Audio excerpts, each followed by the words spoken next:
I've thought about this a lot as a young entrepreneur, because I'm a lot younger than you. Yeah. I don't think you should have a girlfriend, and I don't think you should have kids. Welcome to the Winning Move podcast. We have an awesome guest on today, my friend Vince Harris, the only guy I know in the real estate space on the tech side who's an absolute awesome human being. I've gotten to know him over the last couple months. What are some of your accomplishments, bro? Let's name off like top 3 biggest accomplishments. Damn, you came straight out the gate, just guns blazing. But you supply most of the biggest. You supply pretty much any software app with data is one thing we can say. Like majority of them, you supply them on the back end. Yeah. What else? I mean, listen, whenever I answer a question like that, I typically start somewhere else. Not to be like the corny guy, but the thing I am proudest of is definitely the family that I have built. I've been married I've been married 19 years last week. Oh, I've been married 19 years, and coming from upbringing that I did, where parents were never married, and then when they did get married, they got divorced from those people, and my grandparents got divorced, and you know what I'm saying. So, it has been a real honor. It's something I'm really, really proud of, is the family that we have built. So 19 years married. I got 2 beautiful, brilliant children. My daughter's 16. My son is Elijah. He's 11. My daughter Zoe. So when I think accomplishments, I start there, right? And again, to tie it to business, because this is a business podcast, again, just keep being perfectly honest. I really think that the partner that you choose, man, it's one of the biggest decisions you will ever make. I think it is the number one biggest. It's who you spend the rest of your life with, whenever, like your coworkers and your spouse. I think I was listening to Hormozy talk about this, bro. It's the number one thing, bro. You're with that person all the time, more than you'll be with your kids. Because once your kids are 18, they're gone, bro. They ain't fucking. They're out, bro. And Hormozy is on this too, right? So, and he and his wife are fantastic partners. He talks about her as much as he talks about his own accomplishments. And I think that people don't talk about that in the context of business enough, because it is your number one partner.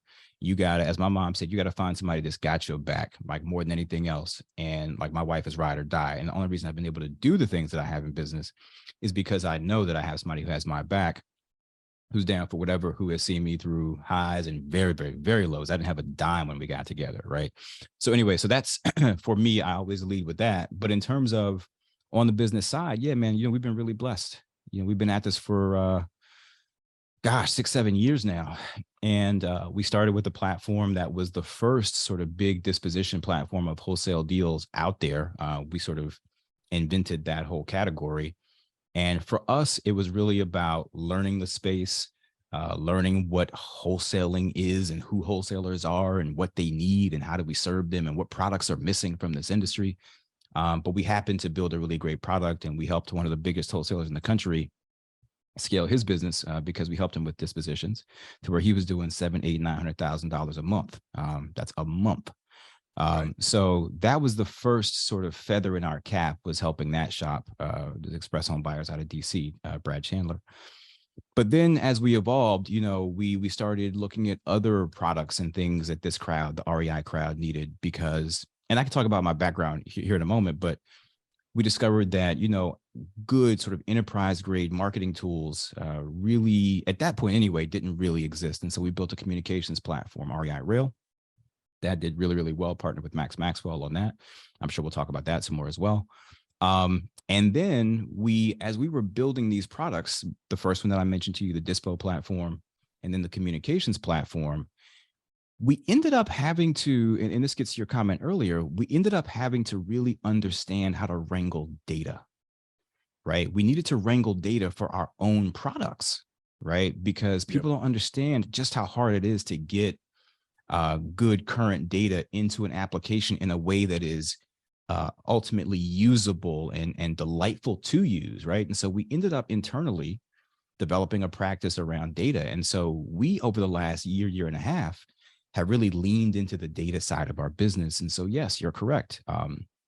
We have an API platform where, and I can't sort of share some of the folks that we work with, but a lot of the big players, a lot of the big platforms, applications that you and your viewers and your listeners all know of and use every day, actually rely pretty heavily on the data and the APIs that we provide. And so that makes me feel really good, right? That applications that are best in class, that our industry knows and loves, have trusted a part of their business to us.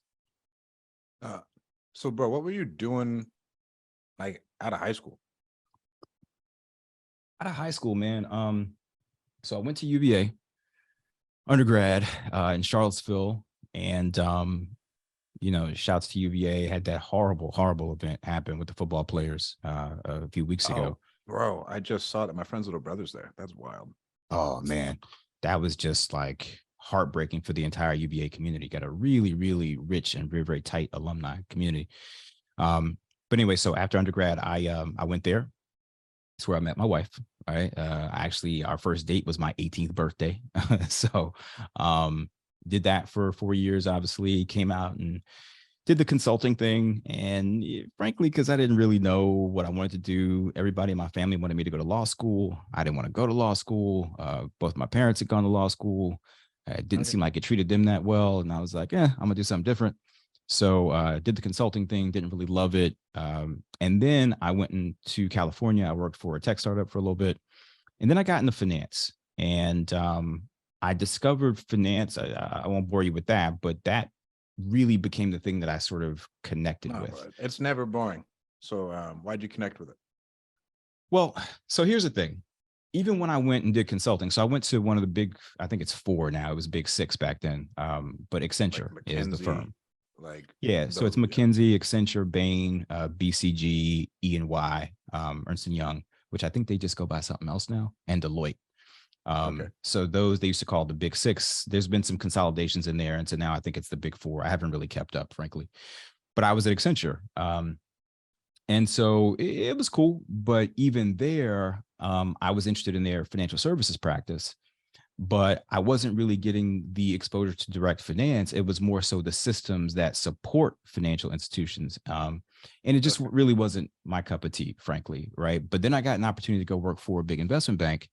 And I moved, excuse me, I had been in California for a couple of years working for a tech company, and I got an opportunity to work for Morgan Stanley in Houston. Now, what took me to Houston was more so on the personal side, which we could talk about that. It was more of a family thing, but it did present this opportunity to get into core finance, right? Which had been my goal coming out of undergrad. So I go to Houston and I start working for Morgan Stanley. Great opportunity. I'm more on what they call the retail side of the business, where I'm working with wealthy families to help them with their investments. But I met a guy there who really changed my life, bro. Brother, this guy named Anthony Brock. And Anthony, if you happen to see this, I always shout you out every time I'm on a platform. So I'm gonna do it again here. So Anthony Brock, football player, went to A&M, and he played in the Canadian Football League. We were just talking about that a moment ago. And he had transitioned into finance and was tearing the cover off the ball. But he was doing institutional business. Okay. And when he came to the Houston office, I'll never forget, flashy, right? My man is driving the Hummer when the Hummer first came out. Hell right? Yeah. So remember when Hummers was like the thing, right? So he's the first person I ever seen driving one. He gets out, designer, got the crazy watch on. I'm like, who is this cat, right? I end up talking to him at a holiday party, and he says, this is what I do. I'm on the institutional side of the business. I sell bonds, AKA fixed income. I sell them to cities and to counties and to endowments and pensions and this, that, and the other. Okay. And I'll never forget what he said to me, man. He said, Vince, your job is so much harder than mine. He said, you've got to sit across the table from some wealthy individual or family and convince them to give you their life savings and that you know what to do with it. He said, man, the people who sit across the table from me, the money that I'm investing, it's not their money. And he said, he said, they got tens or hundreds of millions, maybe billions of dollars that they need to put to work. And it's not their money. It's just not that hard of a sell, Vince. Right. So he was like, man, let me teach you my side of the business.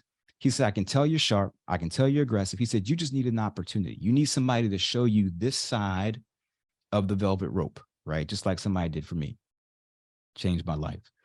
And so I went to work for him. in the flagship branch of Morgan Stanley there in Houston. And I started doing fixed income business. And so I started selling bonds to, cities and counties and pensions and endowments and just a higher order of business. I was doing individual trades that were $1 million, $5 million, right? And it just was really eye-opening. And so that was really kind of the pivot in my career that took me to just the institutional side of the business on all fronts. But to start, it was with, high finance. So anyway, so I did that for a few years. And then I went to Bank of America, still doing the same thing, still doing fixed income, institutional side. And then I said, I want to retool because I want to go to staying in finance. I said, I want to go to the buy side. So I'm going to nerd out just for 30 seconds if you'll indulge me. Bro, nerd out all you want. Okay, awesome. So in finance, people talk about the sell side and the buy side. The sell side is your classic investment banker or financial advisor or stockbroker. They have financial products that they are selling. Pretty straightforward, right? The buy side is people who actually put money to work. They take risks. They literally write checks, right? And so on the buy side is going to be things like venture capital, private equity, private placements, things like that. It is very hard to crack that side, right? Bro. And so I wanted to crack it. And so I said, I got to get some more education. I got to retool. So I went back to UVA, and this time I got an MBA. So went back. Was that worth it? Like, did the MBA teach you anything? Like, because now I feel like I could go into venture. I'd go pay a dude $100,000 and be like, hey man, I'll work for you for a year, or let's partner on some venture bets. I can go raise the capital, or I want to start a private equity firm. I just don't think an MBA could show me what I know about business now. Like, anyone coming out of maybe Harvard, but like, bro, we've got some decently sized businesses, structured things, and I just don't think you can learn that. Bro, so I'll give you an even more sort of disruptive idea, and we could end up having a whole conversation on this topic right here because I talk about this a lot. My business partner and I, Justin, we talk about this a lot. I think that education in general is far less valuable today than it was even 10 years ago, certainly 20 years ago. Oh, yeah. And I'm talking about undergrad degrees. I'm talking about, and I put my money where my mouth is. My wife and I sat down with my daughter, who I mentioned is 16. She's a junior. We sat down with her a few months ago and we said, babe, you don't have to go to college. Seriously, straight up. We said, you don't have to go to college if you have a plan. If there's something else that you know that you love, that you think you can be excellent at, mom and dad will help you to become world-class at it, right? Do not feel like you have to follow this script that you saw mom and dad follow. The world is radically different than when mom and dad came through, right? And, listen, if you want to go into technology, nobody really gives a shit if you have a degree. Well, let me qualify that. If you go to Facebook and you got the skills, they don't care if you have a degree. Bro, they don't give a shit. They don't give a shit. You go to Google, they don't care if you have a degree. Amazon, these big shops, and they now, Google in particular, has courses online. They will teach you everything you need to know. It's just the world is different, right? Yep. So to get back to your original question, I think the MBA is the same way. I think that when I got mine 15 years ago, it was still pretty valuable. And today, there are certain echelons that the MBA is a ticket to, but it's not necessarily because you couldn't have done the job. Yeah. Right. You could do the job, but like Darden at UVA, where I went, that's, a top 10 business school. And for whatever reason, that just matters to people. It probably shouldn't. Right. It's a solid network, though. Like, if my son wants to go to Stanford, I'm like, bro, let's go to Stanford. Like, let's go to Stanford. Go do your thing. Let's go to Stanford. Right, yeah. Like, go do your thing. Yeah, absolutely. Your son wants to go to Stanford and get in. He goes to Stanford. Right. Because there is a different kind of value that kind of school provides to you. Yep. But could you do the job of a VC? I'll be real honest with you. Well, let me be careful here because we're going to raise some money here in a little bit. Let me just say it this way. VCs, you should not assume that VCs are geniuses. Let me just say that, right? Some of them are. And some of them, and the ones that I like the most and I really respect the most, have themselves built companies, right? I love the VC who is an entrepreneur in residence because he's exited 3 companies, right? That guy, I'll listen to him all day long. I won't say a word, right? I will just sit there at your feet and learn. Yep. A lot of VCs aren't like that, bro. A lot Like of with the VCs, endowment funds behind them, when they're just like some random dude who got an MBA out of Harvard, wants to go start VC, thinks he knows what he's doing. Motherfuckers never even had to lead a team, never had to actually market in his life. Like all these other variables that go into actually like getting a business to, if you're investing in me, we're going to $100 million in revenue. I would like to know that you've actually like, like been a part of that. That's all I'm saying. I'm literally sipping tea. Right. So It's a real thing. It's a real thing. So listen, there are some wonderful VCs out there, and some of them have that background, but a lot of it is theoretical, bro. That's just the truth. A lot of them is theoretical. They've got a gold-plated degree, and so that got them in the door. And they may be very bright, but if you've never had to make payroll, bro, Yep. we're different. We are built different, bro. We are just different, I bro. agree. I agree. If you have never had to make payroll, we're different. If you never had to get it out the mud, I haven't had a salary in 20 years, bro. That's not true. That's not entirely true. I had a salary for a stint coming out of B school because when I went to work for a fund, I did have a salary there. But when I was in Morgan Stanley, I didn't have a salary. When I was at B of A, I didn't have a salary. I had to eat what I killed, right? Yep. And then certainly in starting the companies that my partners and I own, that's eat what I kill. And so if you've never had to do that, if you've never had to make salary, if you've never had to, do marketing, and, we're just different. We're just different. So anyway, so that's what I was doing. So coming out of B school, to answer your question, and then that work did help me to get the job that I got, which, came to New York, did the Wall Street thing.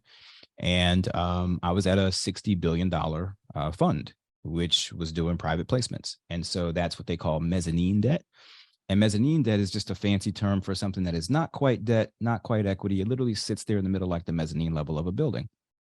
And so it's got aspects that feel like debt, but aspects that feel like equity. And I won't, again, go into details on that, but it was a wonderful experience because I got to invest across the capital structure. I got to do senior debt to really, really big public companies even, but I also got to invest equity in what we would call small companies. They were doing, 10 million bucks or less in EBITDA. And so I learned a lot about capital structure, about how businesses run, interviewing and analyzing the financials of family-owned businesses. I mean, bro, one of the most fascinating things that I learned in that sort of stage was that there were these companies, bro, that you never heard of. Families that you never heard of. $500 million, billion dollars. Wild. They'll never go public because why would they want the scrutiny? Why would you? Why would you do that? Why would you want the hassle and the headache and the reporting requirements? People you never heard of who pay themselves and their families outlandishly, right? Do whatever the hell they want. One of them, am I allowed to say this? I think so. And some of them selling not very sexy stuff at all, but they have just dialed in on process, right? They have a market cornered. And that was part of what pushed me to make the leap. So listen, I always knew that I had entrepreneurial bones in my body, right? My dad, yeah, he went to law school, but he only practiced for a few years. And he was a do-gooder, right? He never really made any money as an attorney. He wanted to be an entrepreneur, and he had a small business, right? My grandfather was an entrepreneur. And so I had a bunch of entrepreneurs in my family, and I knew I wanted to take a crack at it. And while I was there, ironically, doing the Wall Street thing and investing in these companies, it actually made me want to leave, right? It made me want to go be an entrepreneur. Okay. Because I was watching these companies. I'm having these sit downs with CEOs and CFOs and family run businesses. And I'm going, I'm smarter than him. Right? Like, I'm just being honest with you, right? I was sitting across from people going, I can do that, right? I get it. I've now analyzed how many businesses. I've been in their books. I see exactly how they operate, how they run, how they create leverage. I see, right? I get it. I was like, I got to get out of here, bro, because while I was very well compensated, I used to come home sometimes. I'm just being real transparent here, man. Like, I used to come home sometimes to my wife because I was making really good money. And I would say, babe, God, I wish I liked my job. Seriously. That's a good one. That's right. Like, bro, everyone else would be happy. Everybody else would be happy. Bro, you're wired different though. We're wired different. So you say what you were saying, because where it cut off was you were like, most people would be happy. Most people would be happy, bro. Most people would be happy with that. Like, hey, I'm making amazing money doing like a really cool. I mean, most dudes who go and want to get into finance, they want to get into that. Like, let's be real. Right. You're 100% right. That's kind of the brass ring in that world, right? Is to get to the buy side and do VC or private equity or something where you're actually putting money to work. And I used to come home and be like, God, babe, I really wish I liked my job. I work with really bright people. I get to see all these companies make really good money. It's just not in me. And so I did it for a year and I was like, I'll go for a year. I'll at least stamp my resume and then I'll dip. But it was 2009. So this is when the GFC, the Great Financial Crisis, was going on. Right. And so some other things that I was trying to tee up had not panned. And so I was like, all right, well, I'll go there for a year, ride this thing out. Maybe it won't be that bad. Right. Who knew? Right. And then 1 year became 2. And then 2 years became 3. Right. And eventually I was just like, babe, I got to leave. I'm not entirely sure what I'm going to do next. I have some ideas. Praise God, we have some savings. But I got to go, because the other thing that was happening was they were fitting me with golden handcuffs. 100%, bro. And those are real. Like, because So you ain't real. going anywhere else. Like, it's that way in door to door, right? Like the dudes that get crazy at door to door making like $500,000 to $1 million a year, bro. You ain't going anywhere else. Like, You ain't going stuck. anywhere, bro. You're stuck. And I felt the tinge of getting comfortable. And I was like, babe, if I get too many more of these 6-figure bonuses, I'm not going nowhere. Right. And praise God, again, I can keep going back to this great decision that I made. She was like, babe, I got you. When we first moved in together, you were making $35,000 a year. Right. So like, she was like, whatever, we're good. It's all up from here. So I leave, and here is what happened. So, well, the first thing that happened was I just took some time. I just need to decompress. And I was working on a totally independent project. I went to India for a little bit. And then when I came back, I'll never forget, I am in a cab, I think I was, and I heard an ad for one of these, like, come learn how to invest in real estate with no money down, da, da, da, da, da, da, da, right? You know those ads we've all heard. And I'm like, it's Friday. I ain't got no job. I ain't got nothing better to do, right? So I'm like, I'm curious. And all jokes aside, I'll learn from anybody, And by this point, we owned a few properties, right? That was part of what I did before I left the fund, was we bought a few doors just to have some income coming in on top of the savings and this, that, and the other. So it wasn't like I was completely ignorant to or alien to real estate. But I heard this ad and I go, I'm curious. I got time now. Let me go check it out. I go to one of these seminars. It's about wholesaling. Whose was it? It was so my guy, do you know, nobody ever knows what are the team that company was called? Hold on, I'm going to tell you now. It's not one of the big boys. But they used to write content for Ron LeGrand, and now the company is freaking escaping me. It'll come back to me. Okay. And we'll come back to it. So anyway, I go to this thing in the hotel, right? And I'm like, wow. So these guys don't actually buy the property. They just get it under contract and, you flip the paper, da, da, da, da. And as a concept, I'm like, well, I'm a finance guy. Like, this makes total sense to me, right? And in our world, we would just call it crossing trades, right? But it's wholesaling. It's the same thing. So I'm like, bet, this makes total sense to me. Maybe this will be my side hustle while I figure out the broader plan that I have. I had no intention, bro, of making real estate my thing, right? So I was like, I'll do this wholesaling thing on the side, yada, yada, yada. Plus I was still flipping here and there. Well, I got to be pretty good at it, right? And my particular niche was that I was really good at talking to building buyers lists and building relationship with buyers. Again, because of my background, I spoke their language, right? And so I got really good at it, was making pretty decent money. And so I started to focus on it. And so around this time, I reached out to my buddy, who's my business partner, who also went to UVA undergrad. I guess here's the other benefit of college, is that you do make wonderful relationships. You can anyway, because lots of smart people are there together. Reach out to him. I say, man, I'm doing more of this wholesaling thing and it's starting to scale for me. I said, he's a brilliant software engineer, literally freak of nature, genius kind of smart.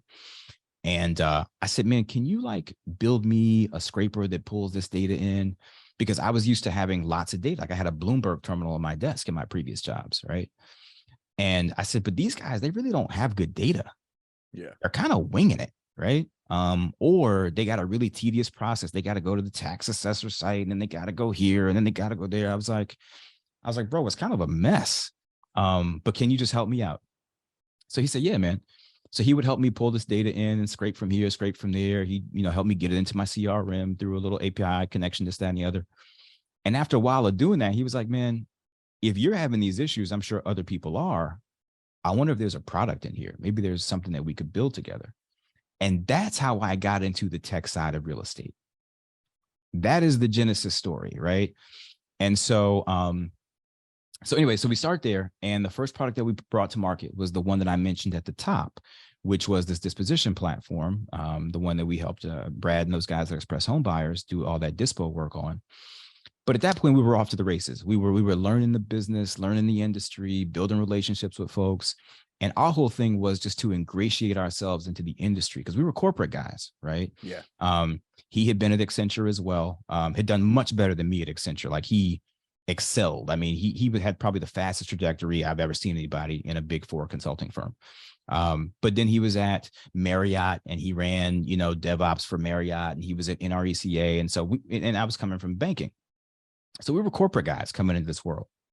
We were trying to learn how it all operates and what people need and what kind of products they need. And our whole mission, the thing that we kind of swore to ourselves was, we said, look, we want to give this crowd, I'm gonna be real with you here for a second, who we could tell were largely black and brown, right? Just being completely candid with you, who were doing this business and trying to better their lives and using wholesaling as a way to become entrepreneurs. And they just had these ragtag tools. And Bro, they don't know what the fuck they're, I mean, wholesaling is the business of broke people.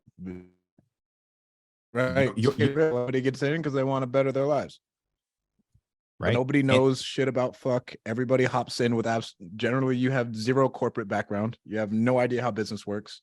You just hop into it really with like a hope and a dream. Like, all right, I guess I'll go help these, go buy some houses. That's hope and a dream. 100% what it is. Hope and a dream. And that's what we observed. And so we said, look, we want to give this crowd enterprise grade products. We want to level up just kind of the fit and finish on all the products in this industry. And I don't want to take too much credit for it, but I will tell you that before us, the software products in this industry were pretty shitty. They're pretty shitty. And I think people who were in this business before 2015 will attest to that. We started to do some things in terms of product design, in terms of robustness and heft on the actual architecture that people just weren't doing in these products. And I stand on that.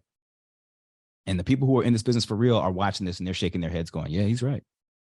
And so after that, you start to see people level up and the products got better. And I think that we had a little bit to do with that. That's as far as I'll go. I'll just say, I think we had a little something to do with that. You pushed up the ocean. I feel like we did, man. I feel like we did. And so we put out beautiful products that, were really robust and really powerful. And so, but part of it was because we said, look, these guys are ragtag, figuring it out, writing contracts on napkins on the side of a car, right? Trying to figure, scraping data from the tax assessor site and like, Jesus Christ. And so that's what we did, man. And so every time we put a product out, that mission persists. And so we have, again, done the consumer facing SaaS product thing. But here in the last year and a half, for some reasons we can also touch on, we have just decided to really lean into the data side. And what we want to be, man, is the backbone. We want people, listen, there's guys out there who have incredible imagination, who understand this business really, really well, understand the psychology of that end buyer, that avatar, but they don't have, data scientists and data engineers, and they can't. Right. And so the platform that you've heard me talk about a couple of times that we have now that lots of other folks, rely on us with, it allows somebody who's got a great idea and some engineering chops, right? Maybe some design chops to come in and build the product of their dreams without having to understand data science, without having to hire data engineers and build a data warehouse and manage pipelines and like we want to make it easy. Again, we want to be the backbone. And that's what we've built, man. That's what we've built. And so we're really, really proud of it, and that's the direction that we're headed going forward. Okay, bro, I got a couple questions. Yeah. Define mezzanine debt for me. I want to learn more about that. Yeah. Okay. So mezzanine debt. So think of a cap structure like this. So here's another thing that I learned from, I'll get to mezzanine debt, but just so the guy who I told you who put me on the game, institutional side of the business, he taught me the bond game, selling bonds to institutions. Bonds are a debt instrument. Yep. And when a company needs to raise money, they can either borrow the money or they can give a piece of their company and they can, right, they issue bonds, or they can issue equity, right? They can go public. Yep. Or they can stay private, but they're selling ownership. So the way I used to describe it to people is, if you think of equity or stocks as ownership, think of bonds as loanership, right? It's not a real word, but it at least helps you kind of just debt. It's just debt. It's just debt, right? And so when you think of a capital structure, the thing that I came to learn when I started selling bonds is that debt actually runs the show. When people think about finance, they think about stock market and, equity, this, da. The stock markets pale in size and importance to the debt markets. Yeah. Full stop. The debt markets run the world because I'm talking about treasuries, right? I'm talking about corporate bonds as well. It's like significantly larger, right? Like it's insane. It's orders of magnitude larger. Yeah, it's orders of magnitude larger, right? And I don't remember the exact stats, but it's not even close, right? And so when you think about the debt markets, this is often companies who need to raise money, but again, they don't want to sell a piece of their company. They just want to raise some money. So they may raise some debt. They want to go borrow it. And so they can either raise what they call senior debt. And senior debt is what most of your viewers are familiar with. It's, a plain vanilla loan. It's got a term on it, right? It's 5 year, 10 year, 30 year. It's got an interest rate on it and it's got a structure to it, right? That's senior debt, pretty vanilla. Mezzanine debt is a little bit different. Like I said, it's got a flavor of some equity to it. And so mezzanine debt is going to have a coupon on it. And coupon is just another word for interest rate. So it will have a coupon on it, but it's also going to have things like a PIK, which my finance guys are going, yeah. A PIK is a pay in kind. And so there'll be some cash component to the debt and there'll be some equity or PIK component to the debt. What does that mean? So where a plain vanilla piece of debt might have an interest rate of 10% and it's going to be 10 years long, pretty straightforward. A piece of mezzanine might say, well, you're going to have to pay us 12% as the rate. And because it's junior, it's going to cost more, right? Yep. Senior debt just is like second position loan. It's like a second, right? That's exactly right. It's like a second. And so because it's like a second, you're going to pay a little bit more for it. But it's got these other funky features in there where they may say, all right, I want 12% in cash, but then I want another 2% as equity. Okay. Right. So that's really what it comes down to. So if you think about a capital structure as a sandwich, there's senior debt, there's equity, and in the middle, there's mezzanine. Blended stuff that you can do. There's blended stuff that you can do called mezzanine. Sweet. Sorry for the long-winded answer. I just wanted to give people context. That was awesome. Yeah. That makes complete sense to me. I think, and so this goes in like the intelligence of people. I've really only met one person, maybe two, who I was like completely blown away with their intelligence. And I don't think I'm like super smart, but like so Josh Snow, and I mean, I think Josh's company will do like $200 million this year, and he's my age, and it's an e-com company. But Josh is probably the most like impressive human I've ever met in my life. But as you were saying, like, there's not very many people who are insanely smart. Like, I would say most people are the same intelligence as you, who are doing stuff, and they honestly are just more consistent, and they probably work harder, is what I've seen as far as like people's success levels. Intelligence is overrated, bro. Just keep it a buck with you. And that's coming from somebody who has all my life, intelligence has been a part of my identity, right? I'm just being real honest with you here, right? So I value it. I don't want to make it seem any other way. I value it. I love being around smart people. I love talking to smart people. That's part of why me and you hit it off, right? I can tell when people are bright really quickly, and that's who I gravitate to. So I put a value on it, full stop. And I think it's overrated, because the truth is you don't need to be a genius to be crazy successful. Mm-mm. There is like a threshold of intelligence, right? You can't be one of these guys that, you can't walk and chew gum at the same time, right? Like you're going to have a hard time being successful. But once you cross a basic threshold, you just need to be smart enough. I completely agree, bro. It's kind of Right? crazy. Well, either you have it or you don't is what I think. And it's like a very, very base level of thing. Then after that, it's really like mindset and, as stupid as it sounds, like stick to itiveness. That's true. That's totally true. Once you have the threshold cleared, it's not about intelligence anymore. That's a non-issue, right? It's about stick-to-itiveness and grit and creativity. Yeah, creativity is huge. Right? Emotional intelligence, like now that's crazy important. Yeah. But how much gray matter, right? Like how fast the synapses fire, it just is overrated. Unless you want to work for NASA. Now, if you want to work for NASA, you need that.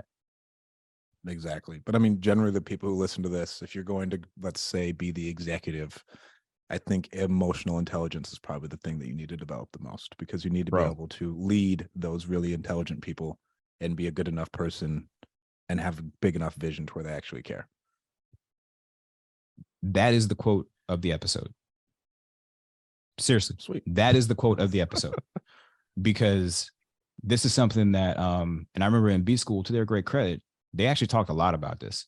They were like, you guys all come in here and you want to learn how to build a model and you want to learn this technical, this, that, and the other. Yep. And they were like, you guys don't get it yet. They were like, those skills, those are 1 comma skills. Yeah. People skills, that's 2 comma skills. Right? You want to build a big organization, right? You want to personally make sure you take down, 2 commas every year. You need to understand people, managing people, managing up, managing down, managing the energy level in your organization. Yeah. Shit like that nobody talks about. Building culture. Talks about that shit. Nobody talks about it. That's 2 comma skills, bro. Seriously, way more 100%. Than like how fast can you calculate? Who cares?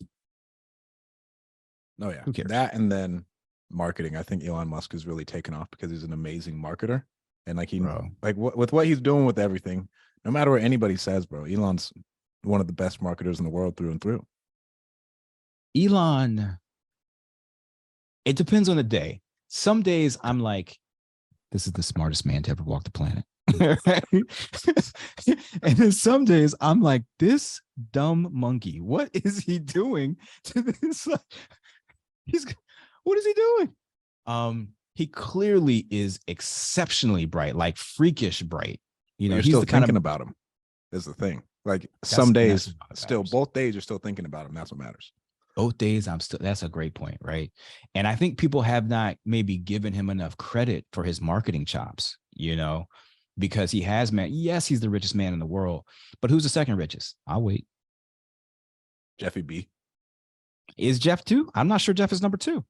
Jeffy B. He may be. It's either Jeffy B or Old Man Warren. Okay. Yeah. No, I think Old Man Warren's like top 10. He slipped a little bit. Yeah. He's like number 6 or 7 now. I just don't think he cares anymore. I don't think he cares anymore. Right. But the point is that Elon, I don't think people give him enough credit for his marketing chops. He has mastered staying in the conversation, right? Staying in the public consciousness. And so, yeah, he's brilliant. He is also technically, he's got a lot of great matter. Insane. I mean, he's insane. But he also has this other thing of understanding people and staying in the conversation. He's a genius. I don't use that word that much, but he's a genius. He's a genius. How did you find a good influencer partner to stay behind? Because I think right now, brand is, I truly think, the most important thing all entrepreneurs should be doing. And if you aren't building your brand, you should be tapping into other people's just for affiliates. And like scaling companies like how you did, to where I think that was, I mean, you hopped on, my personal opinion, besides Pace and Jamil, like the best one. Especially at that point in time, you hopped on like the number one. So how did you identify it? How did you have faith in him? Like all those other things, because I've never met him. I've never talked to him. Yeah. So, and Max, who we're talking about, Max Maxwell. First off, we're really big. Well, let me answer your question directly. 2017-ish. We're prepping for our next platform to go out with. And, you know, we weren't really big on being out there in front of cameras. And even this kind of stuff is fairly new, only in the last couple of years. And we knew we wanted somebody who had a following to partner with us, this, that, and the other. And we saw Max's star rising.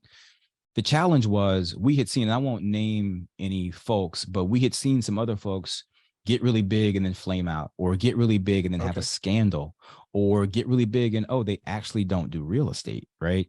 And so we were really hesitant, really wary. And so as we were finalizing, putting the finishing touches on the product, we were watching his content and we were like, number one, this guy is legit, right? He's actually doing deals. I mean, he takes the camera into the title company, for God's sakes, right? Like, he's actually doing the business. So it was like integrity, check, right?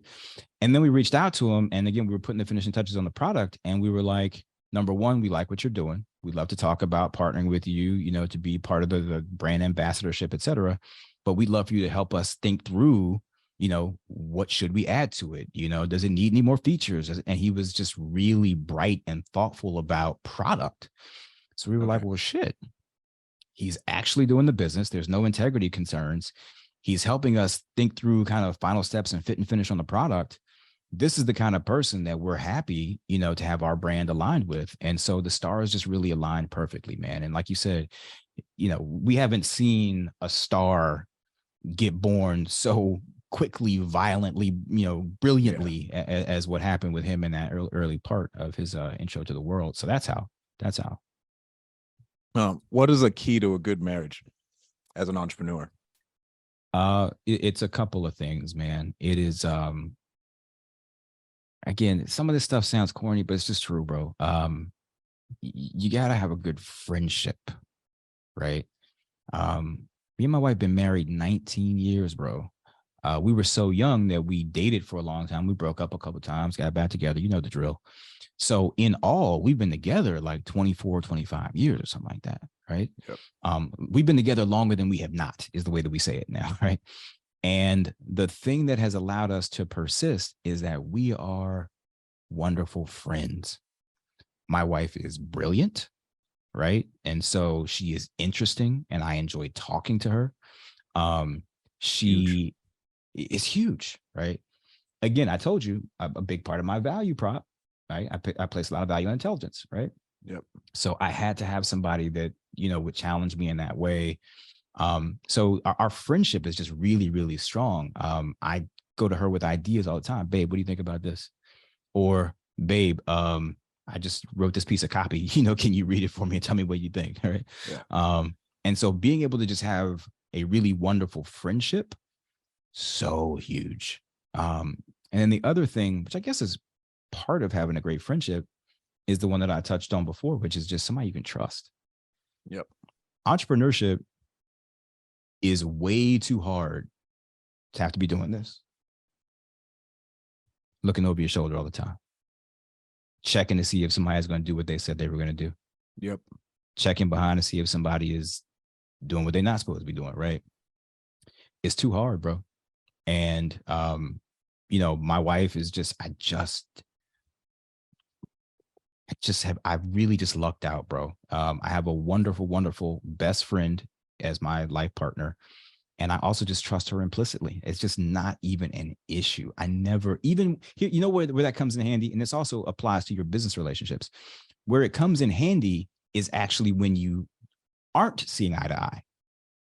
Where it comes in handy is when you're beefing, when you're arguing, because if you have chosen correctly, and you know you don't typically have to, right? You can always rely that the intentions are right. Even though you're saying something that is pissing me off right now, the intentions even though never wrong. Your intentions are never wrong. I never question, is she trying to set me up? You know what I'm saying? Yep. Like, I never have that feeling ever. Not even, it just never crosses my mind. Same thing with my business partner, Justin, you heard me talk about. Even when we beef, right? And we're business partners, we definitely have heated conversations. It never enters my mind. Is he trying to screw me out of money? Ever. It never, not even a little bit, right? And so those are the two most intense relationships in my life is my wife and my business partner. And I feel that way about them. And, knock on wood, I'm pretty sure they feel that way about me. Even when Vince says something that they think is stupid, even when Vince says something that is annoying or he's being arrogant or whatever, they never have to question my intention. Ever. They know I love them. They know I got their back, and I would, go to the ends of the earth for them, right? Bro, I cannot tell you how big that is. I can't tell massive. You. And it's my massive right there. And I feel the same exact way, bro. Everything, like, it's 100% the way to go. And I got this from Andy Frisella, and a lot of people don't like him, but in all reality, he was like, bro, you cannot fight two battles. He's like, if you're fighting a battle at home and a battle in business, you'll lose every time. That's it. Right. And she's not on board. Well, and same thing with you, bro. I've known Kalani since I was like damn near homeless. Yeah. Right. Like I knew her my freshman year of college. She was around, and me and my son were pretty much homeless, helped us out. Like, I mean, it doesn't get any better than that as far as like actual trust and intention. Bro, there is, listen, I don't have to tell you, you already know. What's better than that? What could you possibly want more than that? And she's intelligent, right? Bro. Your chick in Miami ain't doing that for you, son. Yeah, listen. that BBL ain't got nothing for you, bro. That BBL is not going to do you no good when the shit hit the fan and your new business idea flops, right? And mom gets sick. Listen, I have lost both of my parents, bro. My wife was there for both of them. Yep. And literally held me up. And I'm talking sometimes physically held me up. I'm not going nowhere, bro. Like, Miami, are you crazy?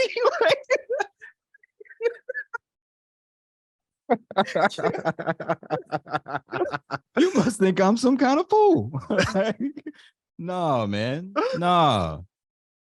Bro, you gotta get that decision right. It's some decisions you can't get wrong, bro. I 100% agree. For me personally, I've thought about this a lot as a young entrepreneur, because I'm a lot younger than you. Yeah. I don't think you should have a girlfriend, and I don't think you should have kids. I think it adds complexity to your life, because the way I approach things, if you're going to do something, you need to be the best at it. And so that's two other variables that are two different skill sets that you have to master at the same time, on top of the 30 different things you're trying to master to actually like make some money. Yeah. That's proof of thought for my young guys. It is. The caveat that I would add to it is the one that I didn't really have to contend with it, because I didn't start in entrepreneurship as young as you did. Again, I was doing the corporate thing. Yeah. But what I would say to people is, you're 100% right. You need just maniacal focus in order to pull off entrepreneurship. That is true. And so adding a relationship, probably not a good idea. The caveat that I would add is, but if one of those unicorns walks into your life, hold it down. You just got to figure it out. But I'd still tell you not to have kids. Don't have kids. That's different. That's a totally different thing. Because bro, I mean, you have to. So my son is at his mom's house yesterday. I'm like, Jesus Christ, I had so much free time today. Yeah, right. Is this what it's like to not? I was like, man, what? Yeah. Like we got so much stuff done, right? But then it plays into those variables to where you have to be an amazing dad. No more Black American Dad story. Like, I will be there. Like, I will be at all your sports games. I'm going to show you how to be a man. Right? I'm going to show you what a man looks like if I have a daughter. Like, all those other variables that I do think you should be the best at. Add variables to your life that you should take seriously and master, right? But then if you don't need those, if you don't need to absolutely handle that right now, then don't. Just worry about maniacally focusing on what needs to be executed on. Yeah, I agree. All you guys that are sort of sub 30, even sub 35, I would say, if you can put off the family piece and you want to be an entrepreneur, I think that's right. Right. And then, bro, when it comes to like taking risks, because I mean, as an entrepreneur, generally, like, your balls to the wall, lay it out on the fucking table. Yeah. We're going to do it. Now you're taking in 3 other variables and other people's lives into those risks, to where most people are comfortable living in their car if it comes to worse. Right. Most people can go crash on their parents' house if they have their parents like, hey, shit just fucked up. It's a whole nother thing to move your family into your parents' bro. house. You know, it's a whole nother thing to move your family into a car. Yeah, that's hardcore, bro. Right? Like that's hardcore to where that's what I think about when I see, I don't know, all these different variables and things that play out on social media and people making, let's say, bad choices. Yeah. Yeah. What else do I have for you? How intense were those sales on Wall Street? Like Um, the big sales when you were selling the bonds. Like were they that yeah, way or no? to be honest, not that hard, bro. Because what Anthony said to me was correct. What I was doing before was harder. And listen, you gotta remember, I'm in Houston. I am young, and look even younger than I actually was. And I'm sitting across the family, the table from, a wealthy, 60 something family trying to convince, like, that's a hard sell. Yeah, that's a hard sell. You know what I'm saying? Like That's a that hard is sell. a really, really hard sell. I got stories for you, bro, that we should talk about over a beer. Like some of the stuff that I dealt with and stuff that was said, that's hard. That's hard. But at the same When you're time, why would I trust you? Think about us being 60 and some fucking 23-year-old kid tells me that they know more about money. listen, bro, why did anybody give me their money? Right. I mean, that's some sales chops. Right. Like, I mean, thank you. So I was pretty good at sales for sure. And I knew what I was doing and all that kind of stuff. But still, why would you give a 20 something, millions of dollars to manage? Like that's absurd. That's completely absurd, right? And so that was a hard sell, right? You wholesalers think you got it tough. Let me tell you something. Okay, right.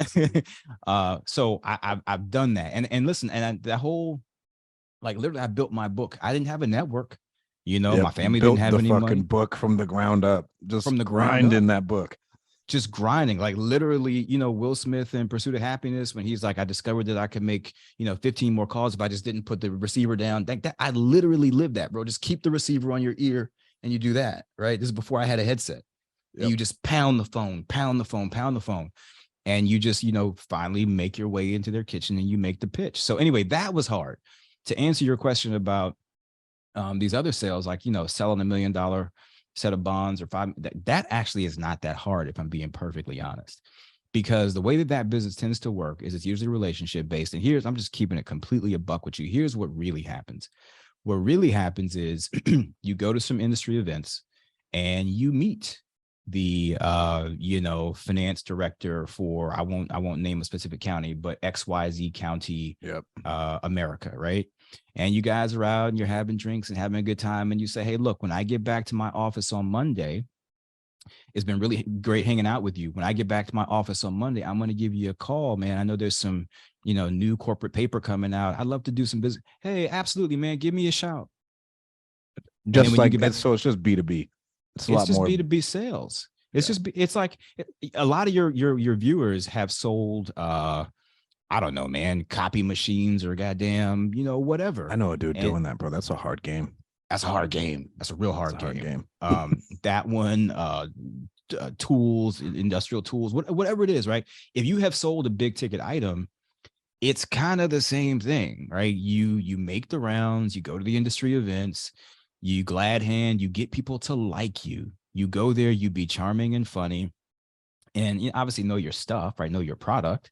And then when you get back to the office, you call them up and you shoot the shit and you talk about how much fun you had, and then you pivot into the sales call. And for me, that just happened to be, hey, you want to take down these 2 million bonds I'm looking at on my Bloomberg terminal? Yeah, give them to me. It ain't his money. Yeah.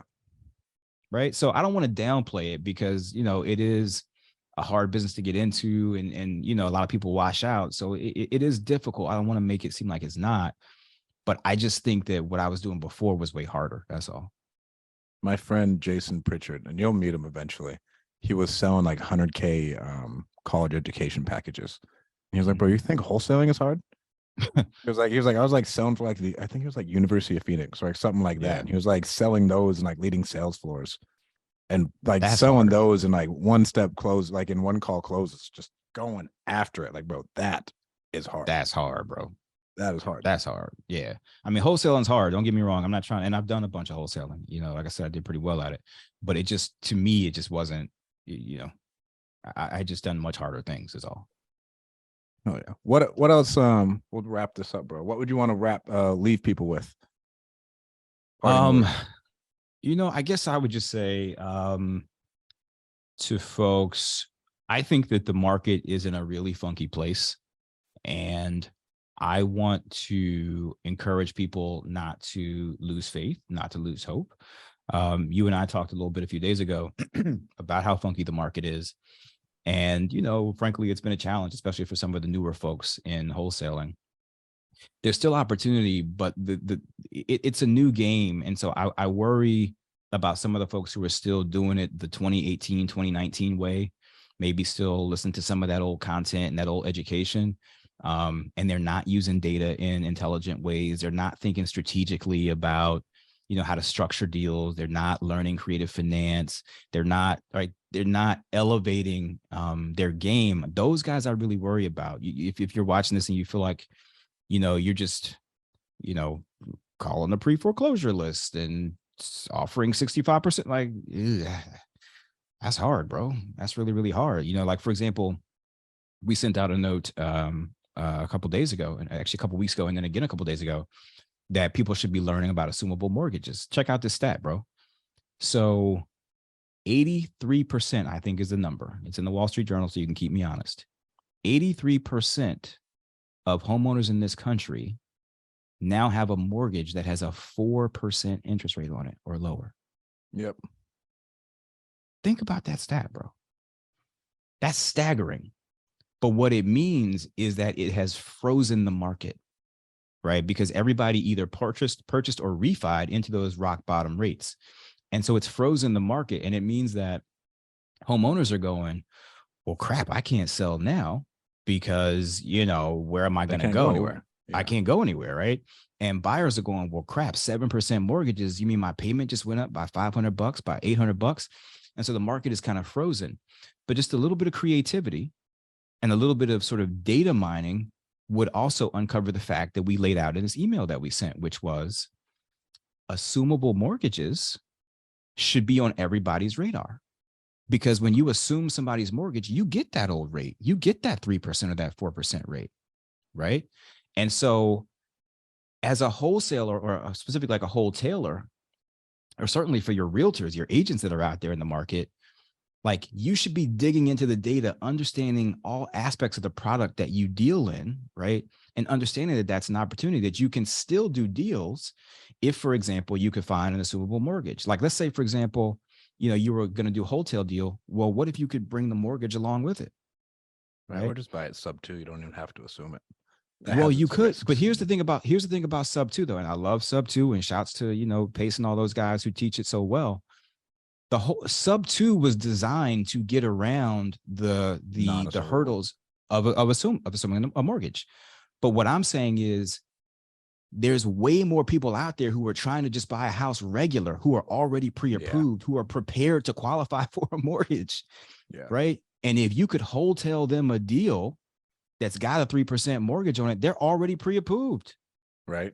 They're ready to do that. Good exit. Yeah, that's a good exit. And that's a good exit, right? And now you don't have to do that difficult conversation with the seller of, yes, you're still going to be on the hook for the mortgage, and until he refis you out, yes, it is still a credit risk for you, right? And I know sub 2 has lots of other benefits besides, but that is a challenge. Yep. And so anyway, just think this is just one strategy, right? But a lot of it starts from approaching the business in a really analytical, sort of data-driven way, like really understanding your product, really understanding the market. And I just hope that people will do that work to figure out that the game has changed. You can't do it the way you did in 2018. But if you dig into the data, if you understand your market deeply, you can still do deals if you can get creative with folks. So anyway, I guess that's the parting admonition that I would give to people. Oh, yeah. Where can people find out more about you?